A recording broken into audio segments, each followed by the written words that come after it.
Hi friends, welcome to Shamees kitchen. എല്ലാവർക്കും സുഖമാണല്ലോ. ഇന്നത്തെ നമ്മുടെ സ്പെഷ്യൽ പഴം കൊണ്ട് തയ്യാറാക്കിയെടുക്കാൻ പറ്റുന്ന രണ്ട് വ്യത്യസ്ത രുചികളിലുള്ള സൂപ്പർ ടേസ്റ്റി ആയിട്ടുള്ള പലഹാരങ്ങളാണ് കേട്ടോ.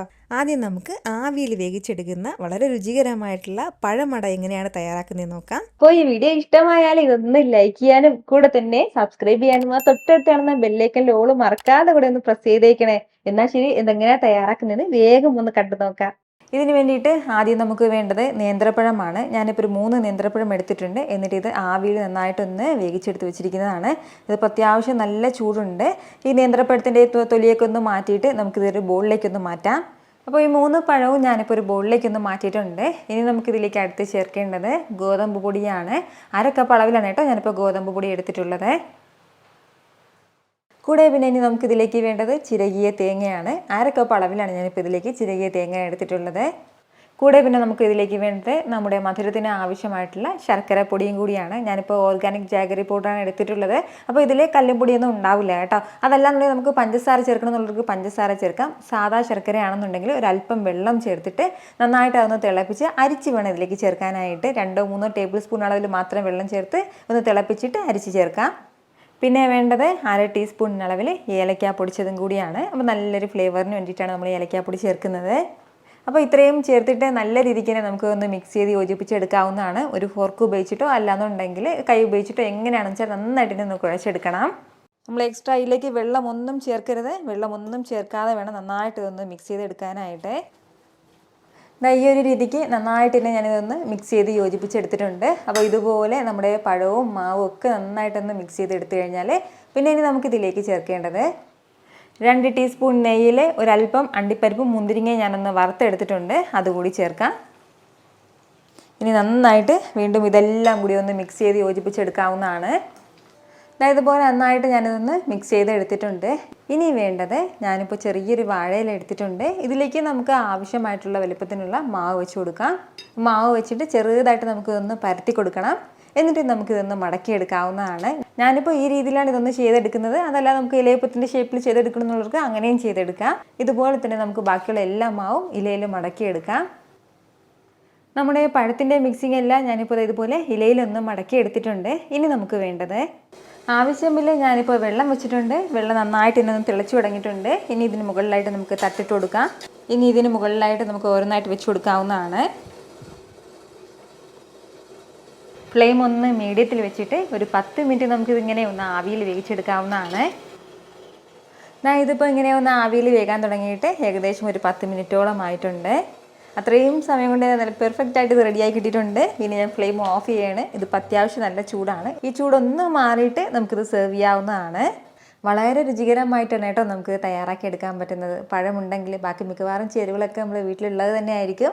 ഉറപ്പായിട്ട് നിങ്ങൾ ഇതുപോലെ ഒന്ന് വീട്ടിൽ ട്രൈ ചെയ്ത് നോക്കണം. ഇനി അടുത്തത് വളരെ രുചികരമായിട്ടുള്ള നല്ലൊരു ബനാന ഫ്രൈ ആണ് കേട്ടോ. നമ്മുടെ ഈ പഴം പൊരിച്ച് തയ്യാറാക്കി എടുക്കാനായിട്ട് ആദ്യം നമുക്ക് വേണ്ടത് നേന്ത്രപ്പഴമാണ്. ഞാനിപ്പോൾ നന്നായിട്ട് പഴുത്ത നേന്ത്രപ്പഴത്തിൽ 3 എടുത്തിട്ടുണ്ട്. അപ്പോൾ ഇത് ചെറിയ ചെറിയ പീസാക്കിയിട്ട് നമുക്കിതൊന്ന് അരിഞ്ഞെടുക്കാം. പഴമെല്ലാം ഞാനിപ്പോൾ ഇതുപോലെ ചെറിയ ചെറിയ പീസാക്കിയിട്ടാണ് കേട്ടോ ഒന്ന് അരിഞ്ഞെടുത്തിട്ടുള്ളത്. ഓരോ പഴവും 8 പീസാക്കിയിട്ടാണ് ഞാൻ അരിഞ്ഞെടുത്തിട്ടുള്ളത്. അപ്പോൾ നമ്മുടെ ഇഷ്ടത്തിനനുസരിച്ചിട്ട് പഴമൊക്കെ നമുക്ക് അരിഞ്ഞെടുക്കാവുന്നതാണ്. ഇനി വേണ്ടത് ചെറിയൊരു ബാറ്റർ ഒന്ന് തയ്യാറാക്കി എടുക്കണം. ഇനി ഒരു ബൗളിലേക്ക് നമുക്ക് 1 കപ്പ് അളവിൽ മൈദ മാവ് ചേർക്കാം. കൂടെ 1 ടേബിൾ സ്പൂൺ അളവിൽ കോൺഫ്ലോറും കൂടി. നമ്മൾ ഈ കോൺഫ്ലോർ ചേർക്കുമ്പോഴത്തേക്ക് ഇതിന് നല്ലൊരു ക്രിസ്പിനെസ് കിട്ടും കേട്ടോ. ഇനി വേണ്ടത് പഞ്ചസാരയാണ്. 1 ടേബിൾ സ്പൂൺ അളവിലാണ് കേട്ടോ പഞ്ചസാര എടുത്തിട്ടുള്ളത്. നല്ല മധുരമുള്ള പഴമാണ് ഞാൻ എടുത്തിട്ടുള്ളത്. മധുരം കുറവുള്ള പഴമാണെന്നുണ്ടെങ്കിൽ കുറച്ചും കൂടി കൂടുതലായിട്ട് പഞ്ചസാരയുടെ അളവ് കൂട്ടാം നമുക്ക്.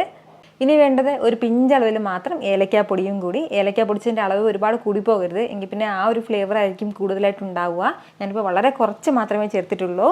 ഇനി ഇതെല്ലാം കൂടി നല്ല രീതിക്ക് തന്നെ ഒന്ന് മിക്സ് ചെയ്തെടുക്കാം. ഇതുപോലെ നന്നായിട്ട് ഒന്ന് മിക്സ് ചെയ്തെടുത്തിട്ട് ഇതിലേക്ക് ആവശ്യത്തിനുള്ള വെള്ളം ചേർത്തിട്ട് നല്ലതുപോലെ സ്മൂത്ത് ആയിട്ടുള്ള ബാറ്റർ തയ്യാറാക്കാവുന്നതാണ്. ഒരു 1/2 കപ്പ് അളവിലാണ് കേട്ടോ ഞാനിപ്പോൾ ഇതിലേക്ക് വെള്ളം ചേർക്കുന്നത്. ഇനി ഒരു ഹാൻഡ് വിസ്ക് വെച്ചിട്ടോ അല്ലാന്നുണ്ടെങ്കിൽ ഒരു സ്പൂൺ വെച്ചിട്ടോ കട്ടയില്ലാതെ നന്നായിട്ട് നമുക്ക് ഒന്ന് മിക്സ് ചെയ്ത് കൊടുക്കാം. ഇതിപ്പോൾ അത്യാവശ്യം നല്ല കട്ടിയായിപ്പോയി. കുറച്ചും കൂടി വെള്ളം ചേർക്കാം. ഒട്ടും തന്നെ കട്ടയില്ലാതെ നമ്മുടെ ബാറ്റർ തയ്യാറാക്കി എടുക്കണം കേട്ടോ. ഈ ഒരു കൺസിസ്റ്റൻസിയിൽ നമ്മുടെ ബാറ്റർ ഞാനിപ്പോൾ റെഡിയാക്കി എടുത്തിട്ടുണ്ട്. ഇതുപോലെ വേണം ബാറ്റർ ഉണ്ടാകാനായിട്ട്. ഒരുപാട് കട്ടിയായി പോകരുത്. അതുപോലെ തന്നെ തീരെ ലൂസായിട്ടിരിക്കേണ്ട ആവശ്യമില്ല. ബാറ്ററി എല്ലാം ഒന്ന് റെഡിയാക്കി എടുത്തു കഴിഞ്ഞാൽ പിന്നെ ഇനി നമുക്ക് ഇതിലേക്ക് വേണ്ടത് ഡെസിക്കേറ്റഡ് കോക്കനട്ട് ആണ്. തേങ്ങ നന്നായിട്ട് ഒന്ന് ചൂടാക്കിയിട്ട് ഒന്ന് പൊടിച്ചെടുക്കാവുന്നതാണ്. അതല്ലാന്നുണ്ടെങ്കിൽ നമുക്ക് റെഡിമെയ്ഡായിട്ട് ഇത് വാങ്ങാൻ കിട്ടും. നമുക്ക് ഇനിയിപ്പോൾ ഡെസിക്കേറ്റഡ് കോക്കനട്ട് നമ്മുടെ കയ്യിൽ ഇല്ലാന്നുണ്ടെങ്കിൽ പകരം നമുക്ക് ബ്രെഡ് നമുക്ക് എടുക്കാവുന്നതാണ്. ബ്രെഡ് നന്നായിട്ടൊന്ന് മിക്സിയുടെ ജാറിലേക്ക് ഇട്ട് ഒന്ന് പൊടിച്ചെടുത്താൽ മതിയാവും. ഇനി നമുക്ക് വേണ്ടത് ഓരോ പീസ് പഴവും എടുത്ത് നേരെ തന്നെ ഒന്ന് ബാറ്ററിയിലേക്ക് ഒന്ന് ഡിപ്പ് ചെയ്തെടുത്തിട്ട് നമ്മുടെ ഈ ഡെസിക്കേറ്റഡ് കോക്കനട്ടിലിട്ട് നന്നായിട്ടൊന്ന് കോട്ട് ചെയ്തെടുക്കാവുന്നതാണ്. പകരം ബ്രെഡ് ക്രംസും ഉപയോഗിക്കാവുന്നതാണ് കേട്ടോ. അപ്പോൾ ബ്രെഡ് ക്രംസിൽ കുറച്ചധികം എണ്ണ വലിച്ചെടുക്കും. ഇതിൽ അങ്ങനെ ഒരു പ്രശ്നം ഉണ്ടാവില്ല. പക്ഷേ എന്നാലും കുറച്ചും കൂടി ടേസ്റ്റ് കൂടുതലായിട്ട് തോന്നിയിട്ടുള്ളതും ഈ ഡെസിക്കേറ്റഡ് കോക്കനട്ട് തയ്യാറാക്കുമ്പോഴാണ്. ബ്രെഡ് ക്രംസിലും തയ്യാറാക്കാം. ടേസ്റ്റിനൊന്നും വലിയ വ്യത്യാസമൊന്നും ഉണ്ടാവില്ല കേട്ടോ. ഇതുപോലെ ഈ ഒരു രീതിക്ക് ഞാനൊന്ന് കോട്ട് ചെയ്തെടുത്തിട്ടുണ്ട്. ഇനി നമുക്ക് ബാക്കിയുള്ളതും ചെയ്തെടുക്കാം ഇതുപോലെ തന്നെ. ഇതുപോലെ എല്ലാം ഞാനൊന്ന് കോട്ട് ചെയ്തെടുത്തിട്ടുണ്ട്. ഇനി നമുക്ക് വേണ്ടത്, ഞാനിപ്പോൾ ഇത് ഫ്രൈ ചെയ്തെടുക്കാനുള്ള എണ്ണ അടുപ്പത്തേക്ക് വെച്ചിട്ടുണ്ട്. എണ്ണ നല്ലതുപോലെ ഒന്ന് ചൂടായി കഴിഞ്ഞാൽ ഫ്ലെയിം ഒന്ന് മീഡിയത്തിനും ലോക്കും ഇടയിലേക്ക് വെക്കാം. ഇനി നമുക്കിതിലേക്ക് ഓരോന്നായിട്ട് ഇട്ട് കൊടുക്കാവുന്നതാണ്. നമ്മുടെ ഈ കോട്ട് ചെയ്ത പഴം എല്ലാം ഇട്ട് കൊടുത്ത ഉടനെ തന്നെ നമ്മൾ ഇളക്കി കൊടുക്കാൻ വേണ്ടി നിൽക്കരുത്. എങ്കിൽ പിന്നെ അതെല്ലാം പിരിഞ്ഞു പോകും. ഒരു 30 സെക്കൻഡ് ഒന്ന് വെയിറ്റ് ചെയ്തിട്ട് മാത്രം നമുക്കിതൊന്ന് ഇളക്കി കൊടുക്കാവുന്നതാണ്. നമ്മൾ സാധാരണ എപ്പോഴും നേന്ത്രപ്പഴം വെച്ചിട്ട് പഴംപൊരിയാണ് കൂടുതലും തയ്യാറാക്കാറുള്ളത്. പഴംപൊരിക്ക് പകരം വീട്ടിൽ ആരെങ്കിലും ഗസ്റ്റൊക്കെ വരുമ്പോൾ ഈ ഒരു രീതിക്ക് ഒന്ന് തയ്യാറാക്കി നോക്കുക. ഉറപ്പായിട്ടും ഒരു സർപ്രൈസ് ആകും. ഇതെങ്ങനെ തയ്യാറാക്കിയെന്ന് ചോദിക്കും കേട്ടോ. ഇതിപ്പോൾ നമ്മളിങ്ങനെ ഒന്ന് ഫ്രൈ ചെയ്യാൻ തുടങ്ങിയിട്ട് ഏകദേശം ഒരു 5 മിനിറ്റോളം ആയിട്ടുണ്ട്. അത്രയും സമയം കൊണ്ട് തന്നെ നല്ലൊരു ലൈറ്റ് ബ്രൗൺ കളർ വന്നിട്ടുണ്ട്. ഇത് ഇത്രയും തന്നെ മതിയാവും കേട്ടോ. ഇനി ഒരുപാട് സമയത്ത് നമ്മൾ ഫ്രൈ ചെയ്യേണ്ട ആവശ്യമില്ല. ഇനി നമുക്കിത് എടുക്കാം. ഇതുപോലെ തന്നെ നമുക്ക് ബാക്കിയുള്ളതും ഒന്ന് പൊരിച്ചെടുക്കാം. എല്ലാം തന്നെ ഞാനിപ്പോൾ ഇതുപോലെ ഒന്ന് ഫ്രൈ ചെയ്തെടുത്തിട്ടുണ്ട്. വളരെ രുചികരമായിട്ടുള്ള നല്ലൊരു ബനാന ഫ്രൈ ആണ് കേട്ടോ ഇത്. പുറം ഭാഗം നല്ല ക്രിഞ്ചി ആയിട്ടാണ് കേട്ടോ നമുക്കിത് കിട്ടുന്നത്. ഉറപ്പായിട്ടും ഒരു തവണയെങ്കിലും നേന്ത്രപ്പഴം വീട്ടിൽ വാങ്ങുമ്പോൾ അടുത്ത് നിങ്ങൾ ഇതുപോലെ ഒന്ന് ട്രൈ ചെയ്ത് നോക്കണം. എന്നിട്ട് നിങ്ങളുടെ ഫീഡ്ബാക്ക് എനിക്കൊന്ന് മറക്കാതെ അറിയിക്കുകയും വേണം. കാരണം നിങ്ങളുടെ ഫീഡ്ബാക്ക് കാണുമ്പോഴായിരിക്കും അത് മറ്റുള്ളവർക്കും തയ്യാറാക്കി നോക്കണം എന്നുള്ളൊരു പ്രചോദനം ഉണ്ടാകുന്നത്. എത്ര എളുപ്പത്തിലും രുചികരമായിട്ടാണല്ലേ നമ്മൾ തയ്യാറാക്കി എടുത്തിട്ടുള്ളത്. അപ്പൊ ഇത് ഇഷ്ടമായാൽ ഇതൊന്ന് ലൈക്ക് ചെയ്യാനും കൂടെ തന്നെ നിങ്ങളുടെ ഫ്രണ്ട്സിനും ഫാമിലിക്കും എല്ലാവർക്കും ഇതൊന്ന് ഷെയർ കൂടി ചെയ്ത് കൊടുത്തേക്കണം.